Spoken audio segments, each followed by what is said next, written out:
sholat tidak punya wudhu, lah muasah wudhunya, sebab soal wudhu ini menjadi syarat sah sholat.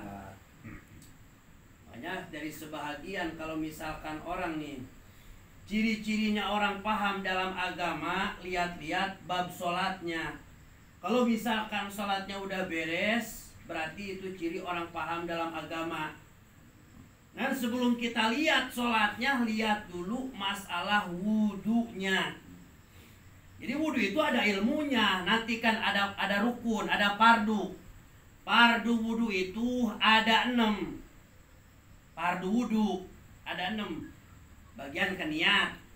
Niatnya wudhu itu ada beda. Kan kalau misalkan niat itu qasdu syai'i muqtarinan bipilihi, nejak kana hiji perkara bari prak jeung migawe, itu kan niat. Secara kita mau sholat itu adanya teh pas waktu takbiratul ihram, pas kita mau prak migawe sesuatu, nah itu ada niat.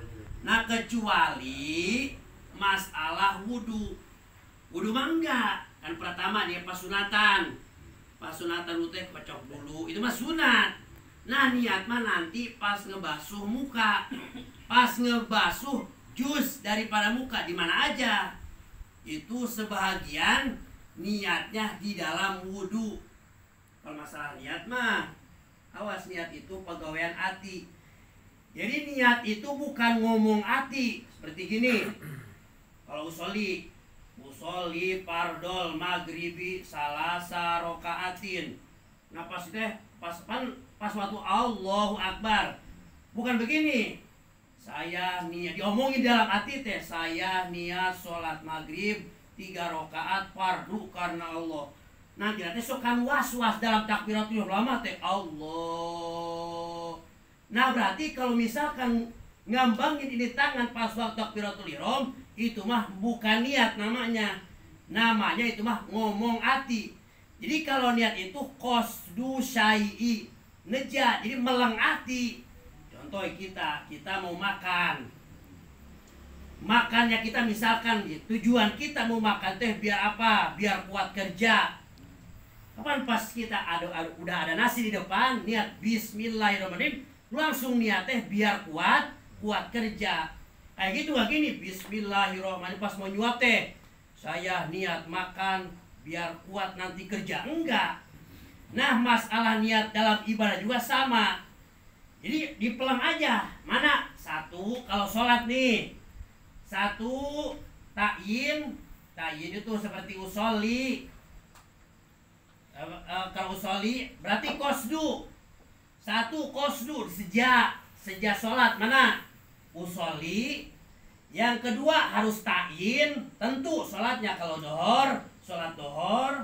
Terus yang ketiganya teh fardiyah. Jadi digembleng nih. Nah dipelang dikit di hati teh. Sholat dohor berarti Allahu Akbar, langsung gembleng. Sholat 3 sholat dohor 4 rakaat fardu karena Allah teh bukan diomongin di dalam hati. Makanya ngucapin lapat usollinya itu kalau niat di dalam sholat, usolli fardol. Nah ngucapin lapat usolli itu hukumnya sunat, bukan wajib. Makanya jangan kenceng-kenceng, itu termasuk bid'ah.